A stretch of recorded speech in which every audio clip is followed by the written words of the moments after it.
IndiePulse Music Magazine here, and I'm here with Paul Childers. Hey, how's it going? And we're going to interview him for NAMM. He is a blues artist. The blues. The blues. The blues. They get you down. Anyway, yeah, see, there you go. I was on the floor below. So, how you doing, Paul? I'm doing well. I'm doing well. This is my first time at NAMM in California, and it's exciting, to say the least. And warm. It's much warmer than it would be where I'm from, so yeah. So where are you from? I'm from Kentucky originally, but I live in Nashville now, which is an incredible mecca for anybody that's trying to make it in this industry in an independent fashion in a way that is uncompromising. You know, you get to make the records you love and do it in a way that you love without having to say, yeah, all right, I'll give you one more pop verse for a guitar solo. You know, I don't have to bargain to do things. You would think, and no offense to Kentucky. No. You know, we love your fried chicken. Awesome. And your bourbon. Oh yes, the bourbon. But I wouldn't think that Kentucky would be very succinct to a blues artist in the indie scene. I mean, I'll be honest, it's not. I'm not. I'm a little bit of an anomaly. Bluegrass and country they reign supreme in Kentucky, and it's great. I got such an education learning how to flat pick and learning how to, I guess, understand music from a very simple, which blues is simple. You know, you've got this, at the core of it, this 1-4-5 breakdown where the verses almost repeat, and understanding that is enough to listen to for 5 minutes, 7 minutes. Now one thing, and I'm sure that a lot of people out there are going to disagree with me because Who's disagreeing? Yeah, I don't know. But a lot of people think of the blues. They do. Yes. My woman left me. I can't get a drink. You know. Heartbreak. Some of that is good, but if I understand, yours is different. Yes, it is an alchemy of blues. Like I grew up Stevie Ray Vaughan, B.B. King, Hendrix. Right. Those are my 3 big. How do I play guitar like these guys? And then when I started to develop my own voice and started writing songs, they were more pop oriented. I found the Police and ELO and Tom Petty, and so as a lyricist, I got more into that realm of verse, chorus, middle 8, chorus. And then I found Miles Davis, and I well, now you're talking master right there. This is, everyone thinks that's strange, but Miles Davis made me more of a pop artist than probably all of that combined. Well, it's like, you know, Pictures of Spain. Yeah. One of my favorite albums by him. Yeah. Because it has just such mellow flows and overtones, but then this thing. The journeys. Yeah, I mean, you transport.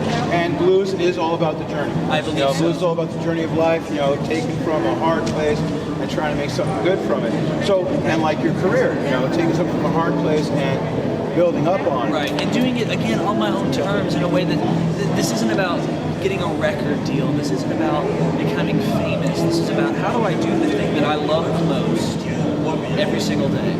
All right, so tell us about the album. So the new album, actually today,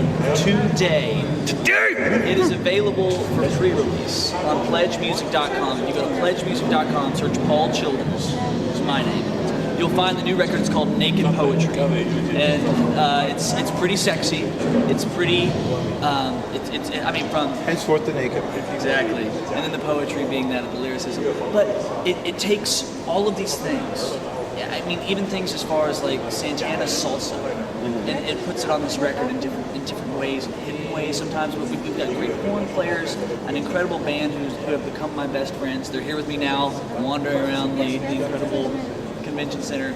But we found a way to, I think, meld all of these beautiful genres of music to create what I think is the Paul Childers sound. I think what needs to shake up the music industry is the inventive nature, experimentation, trying to find a sound that's unique. I hope to. I'd rather make people uncomfortable than make them say, "No, I get it." Well, I mean, what about your following? What is the general demographic you're following? Who is normally a Paul Childers fan? We go to shows and we have people that are 15 years old, 13 years old, that love good pop music and love the fact that we're all young men, which is great. And then we have their parents who also say, you know what, I actually really like this. So you got multi-generational, Yes. generational. I can talk the tongue. It works. Yeah, and multi-generational thing going on. I want to be able to maybe teach a younger audience. I mean, I'm 22. It's not like I'm that old. How can I teach a younger audience about my past, which is, you know, heroes that are in black and white? The one that we don't talk about, the FBI sealed the file, all that? Yeah, that past is different. Yeah, no more post office pictures for this guy. I have Straight never, now. I haven't gone back to Nevada since. Area 51 still looking for him. Anyway. But teaching these younger people about, you know, my heroes that are in black and white, and then maybe teaching people like my parents, who I really, you know, I make records for them just as much as I do for people that I want to grow up with musically, and say, how can we all come together at this show and say, man, my favorite song was that. Well, my favorite song was that. They're not that unsimilar. And how is the indie scene where you are? I mean, Nashville? How is the scene for music in general? It's explosive. It is explosive. People think of it as country music town. It is not anymore. Yeah, It is. because I mean that's what most people say. Okay, well Nashville, Grand Ole Opry, And why wouldn't they? Because it's all, as far as history is concerned, you know, WGN or WA, whatever the radio station was that was the massive country distributor, and again, from the Opry to the Ryman. we're talking Heartland. We're Exactly. talking Dust Bowl. But Nashville has become such a livable city that you're getting people that play blues, the jazz scene. We're about to open up this new jazz club that is going to be so, I don't know if you can cuss, so I'll beat myself. It's going to be, there's this underground indie scene. We fucking curse all the time here. Good, then it's going to be This bitchin'. shit- It's going to be so No. bitchin'. But we've got an indie scene at clubs called The End and the Rutledge. No, the Rutledge closed. But The End and Exit In. So you can't see a show at the Rutledge. But Maybe a little too much of that whiskey, baby, Kentucky, baby, whiskey. this is coffee. I promise. So they say. But these clubs, they want people that are unknown and that are trying and are making records that sound just like who they're supposed to be. Nashville lets you do that, and it's affordable and it's accommodating. The community is very welcoming. The jazz workshop to the studio scene being like I get to do a ton of studio work on rap records, jazz records, R&B records, blues records, country records. If they want me, I usually play acoustic guitar on country because that blues Well, I mean, stuff. out here in California, I mean, I remember in New York, we had a very vivid music scene, you know, New York CBGBs.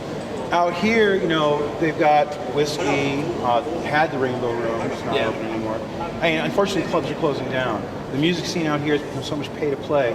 And Hollywood, they kind of eat their young, you know? I mean, the cab drivers can't even drive, look there. We almost just backed into somebody. Yeah, we're outside and we almost witnessed an accident. Cops and everything, they would love this. We would. See, this is the kind of thing, you know, when you're like, why is that guy filming? It's because of interviews like this. He's like, man, that guy was so lucky he had a camera. It's because he was interviewing an indie artist. Yep, that's how we do it here.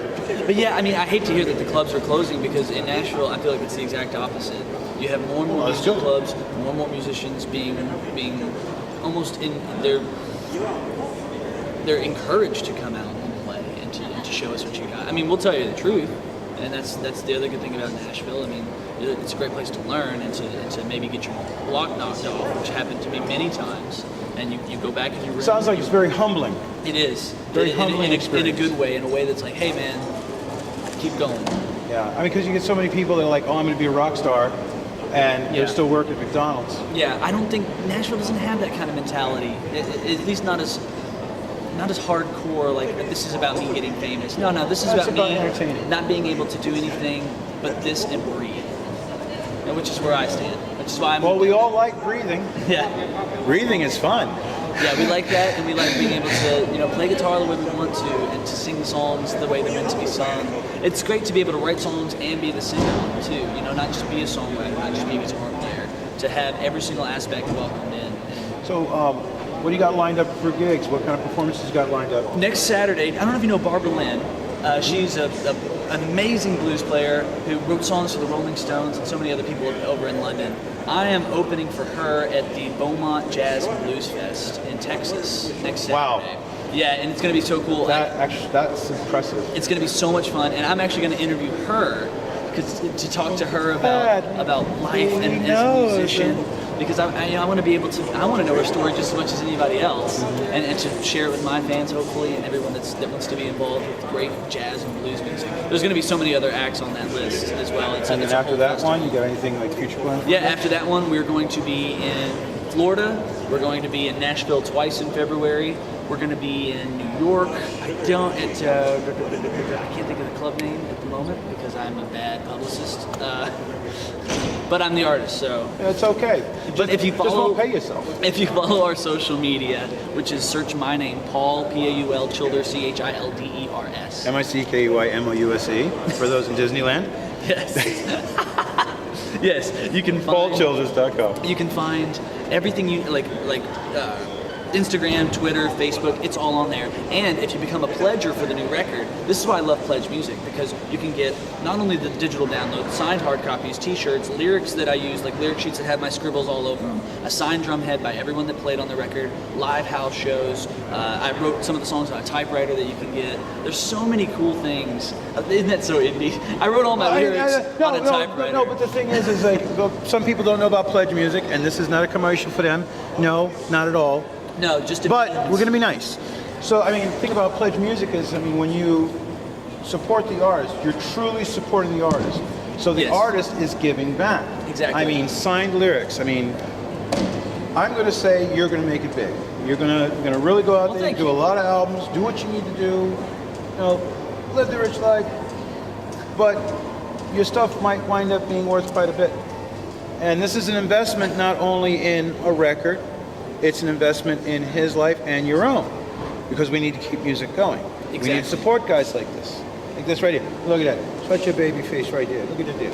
So, Can and you I make know it- that made you really uncomfortable right Can you now. make it, as long as you, when you edit this, if you could make it a little sparkle, right? Okay.